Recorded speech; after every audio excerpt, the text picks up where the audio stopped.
挪威人的首長中祖康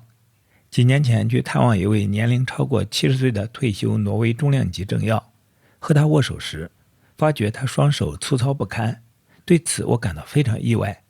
為什麼這樣一位並非從事徒手勞力職業的人，而且也算是絕對衣食無憂的人，更是中國人口中的社會賢達，他的手掌竟會如苦力那樣的粗糙？當時我馬上想到，就是中國人篤信什麼掌軟如綿，實路萬千；掌軟如綿，閒且有錢；掌硬如鐵，奔波不歇；掌硬而圓者愚，掌軟而利者富也之類。總之，都是把掌硬跟命硬和命苦畫上等號的宿命論。而事實上，在中國人的社會中，掌硬的人命苦，也確實屢見不鮮的事。然而，挪威這位社會賢達的命一點也不見得苦，跟一般已經相當幸福快樂的挪威人相比，他看來還猶有過之。比起 99.9% 的中國人或香港人，更簡直是過着神仙一樣的生活。我抱着這個迷惑追尋下去，終於發現了挪威人中間一個意味深長、非中國人所能想象的普遍現象，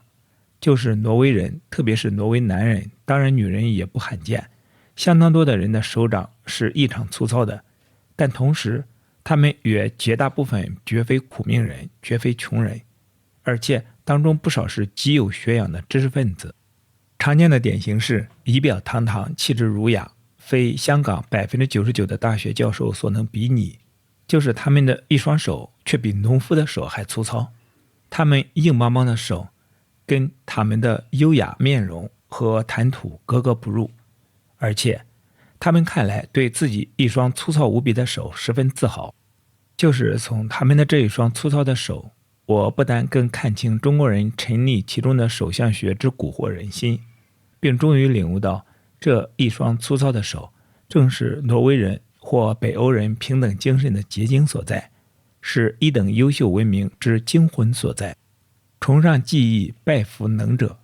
為什麼他們的手這樣粗糙呢？主要原因是他們往往要體力勞動。中國人在儒家的偉大教誨君子不器、君子勞心、小人勞力等等教條的支配下，一直對體力勞動極其鄙視，人人以十指纖纖、掌軟如綿為人生理想。過去中國的男子或女子為了炫耀自己不需要勞動，還流行蓄長達數寸的指甲，進而為了呵護這脆弱的長指甲，從而要戴上指甲套，呼天呼地到了癲狂的程度。此所以在中國，社會生產徹底分工，勞心者與勞力者的角色徹底分離。勞心者既無需勞力，也厭惡勞力，並因而最終四體不動，五穀不分。就如年前貴為香港首富李嘉誠之長子，現為長江生命科學主席的李澤鉅，居然分不清絲瓜和節瓜那樣，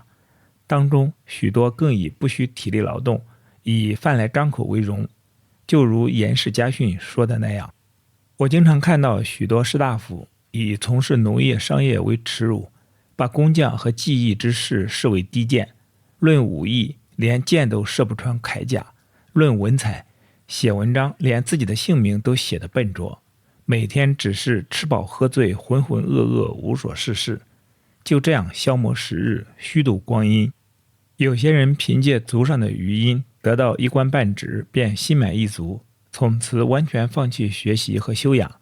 等到遇到國家或家族的重要大事，需要商議利弊得失時，卻張口結舌，一臉茫然，仿佛置身雲裡霧裡，什麼都不懂。平日公司宴會聚集，別人談論歷史，吟詩作賦，他們卻沉默低頭，只會打哈欠、伸懶腰而已。挪威人或北歐人卻對體力勞動有截然不同的看法。其實盎格魯撒克遜民族也大抵如此，只是程度稍遜。首先，他們沒有儒家或孔子之流，沒有君子勞心，小人勞力，唯小人與擬子難養也那樣博大精深的巍巍5000年中華文化。挪威人或北歐人，一方面像盎格魯撒克遜民族那樣，如卡萊爾常說的那樣，有拜服能者，重實務技藝而輕玄思，輕虛想空談的民族特色，而更重要的是他們那種講求平等的核心精神。勞心者、勞力者待遇接近，他們講求平等，令到勞動工人的尊嚴和薪酬都不會像在中国人社会那樣的遠遠低於勞心者。白領階級和藍領階段的工資縱有差別也不大。比如我在曾就讀的語言學校中，那清潔工跟教師的薪酬會很接近，若清潔工少做加班，收入可輕易地超過教師。而那清潔工開的寶馬車正是這學校停車場裡面最貴的一部私家車，這裡的新車價一般起碼比香港貴一半，舊車價起碼貴幾倍到10倍。至於學校裡的校長，其薪酬也不會像香港那樣比教師多出幾倍那樣荒謬。在中國文化系統裡，校長相对於教師而言自然又更勞心了。這裡的教師月薪如果是25000挪威幣，大約相當於港幣31000元，那校長就一般是35000挪威幣左右，跟大學正教授的薪金相當。香港的大学正教授月薪約為10萬港元。另外，一個入職了30年的教師的月薪也只會比新入職教師的月薪多5000挪威幣左右，不像香港的那樣多幾倍的依法敛財。一位挪威朋友這樣解釋說，老年人的開支按理比青年人少，這做法是合乎邏輯的。又如在政府機關，日理萬機的部長月薪不過45000挪威幣左右，但他做清潔的月薪也會有近2萬挪威幣。若像香港的局長，月薪起碼近30萬港元飽食終日，清潔工月薪僅得數千港幣，僅足夠糊口那樣，這裡即使沒有人要上斷頭台，也肯定會有革命。如果問何以挪威的部長或其他最高管理階層願意拿幾萬元月薪，就肯為國為民鞠躬盡瘁，更不介意那個清潔工的收入只是比自己低一點點呢？又為什麼香港的高官個個自命愛國愛港第一，卻非要有起碼高達20-30萬甚至近100萬的月薪不可呢？而且其表現還遠在挪威高官之下呢？又為什麼香港高官對於自己的收入比清潔工的收入高出幾十倍而不以為恥呢？這就真的觸及一個文明的整體水平。若全民不達到極高的文明修養，是很難接受挪威這種以強扶弱的人道社會的模式的。我的一位挪威朋友到香港一家港資公司打了1年工，對我說，他對公司內部的勾心鬥角固然大開眼界，對於公司同仁對待清潔工等低階職員之無理囂張，也深感震驚惡心。我向他保證，他們的可恥薪酬會令他更加震驚惡心。他說儘管如此，還是非常慶幸有這樣的親歷其境的機會，否則他無論如何也絕不會相信一個號稱有幾千年歷史的文明竟然會如此不堪入目。我從旁提點說，冰山一角而已。勞力昂貴，事事自己動手。我打聽過，挪威人並沒有像中國人那樣日夜吹噓職業不分貴賤，卻又講一套做一套，但在實際行動中默默付之實踐。由於這裡的勞力者的地位和尊嚴充分反映到他們的高薪上面，在這裡要得到任何真人而非機器的服務是昂貴的，所以人人可以自己來就自己來，不懂的就去學，否則很容易傾家蕩產也還不夠。這裡的人都是靠自己一雙手把偌大的獨立屋和花園打理得像皇宮一樣，有車的當然是自己開，盡力自己修理。許多人都有遊艇，或帆船或小艇，也 99.9% 是自己開，也盡力自己修理。也越來越多的人有非常好射型的廉價私人飛機，自然也是自己開，也盡力自己修理。自己蓋房子或加建房屋比比皆是，手藝比我在香港見到的所謂魯班師傅還好。一位務農的朋友更連蓋房子的木材都是自己去樹林砍伐和锯成。別的不說，這裡我還沒見過一個漏水或窗縫滲水的屋子。而在香港，就算是天價豪宅，也隨時是漏水或滲水戶。我懷疑這並非僅僅是降雨量不同所致。至於一般個人嗜好，也由於喜愛親力親為，也進一步令挪威人手掌的繭加深。我就有一位喜愛飞蝇釣三文魚或鱷魚的朋友，就像許多飛蝇釣友那樣，他不但動不動整天或一連數天地在河中不斷行走、拋線、收線，一無所獲，也不以為累，連那些極其精緻的飛蠅也都是親手制作。他是收入不菲的油田工程師，絕對有錢買得起飛蠅，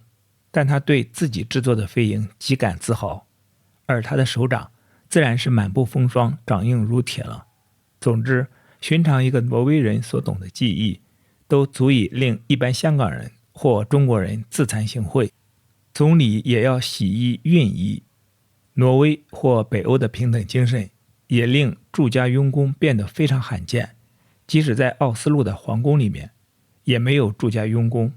像香港的港督府或高官官邸裡面奴婢成群，24小時待命，呼之則來的做法，在這裡的人看來，簡直就是腐化墮落不堪。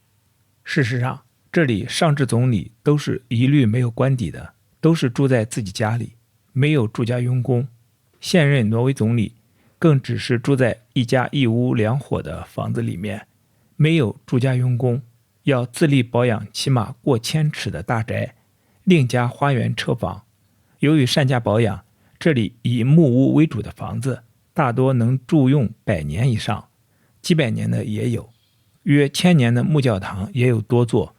照顧一般起碼2個的孩子，要做的體力勞動自然甚多。勞心者也會，並也要勞力，這種平等傳統基本在北歐一般如此。自1996年上任以來表現不俗，連任至今的瑞典總理佩爾松，每天早上就會親手熨好當天要穿的衣服。他說，我每天都會熨一件自己洗好的襯衫，這些事我都是我自己做，沒有什麼好奇怪的。他說這話的2001年時，還身兼歐盟輪值主席。我跟挪威人論及此事，他們的回應是 very normal， 這就是北歐社會很典型的平等精神，但在國際間，甚至是一般歐美地方都是新聞，對於中國人而言，更幾乎接近天方夜譚。反過來，這裡的勞力者也多不是粗頭粗腦的蠻牛，都是溫文爾雅、自尊自重、甚有教養的。許多業餘也會參與社區的市政或教會工作。比如一位電氣技工早前對我說，在網上看到中國麥當勞的員工被剝削的事件，問我他們可以做些什麼。中國腐敗到這個境地，我哪裡會有答案？他這提問只令我對他們一般勞力者的文明水平肅然起敬。他這樣的人道關懷，在香港就是連大學裡面的所謂知識分子也不多見的。在中國或香港，用來衡量尊嚴的標尺就是錢。換句話說，有錢有尊嚴，沒錢沒尊嚴，令整個社會變成功利社會。只要有錢或高薪，中國人所謂依法掠奪，哪怕是作奸犯科、貪污賄賂、目捕實丁，也懶得管你是賊，都躋身上流社會。反之，低收入靠勞力或可能學貫中西的，則不會被看得起。由此可見，也深深被文明的社會唾之如墨。原載於2006年9月，開放雜誌。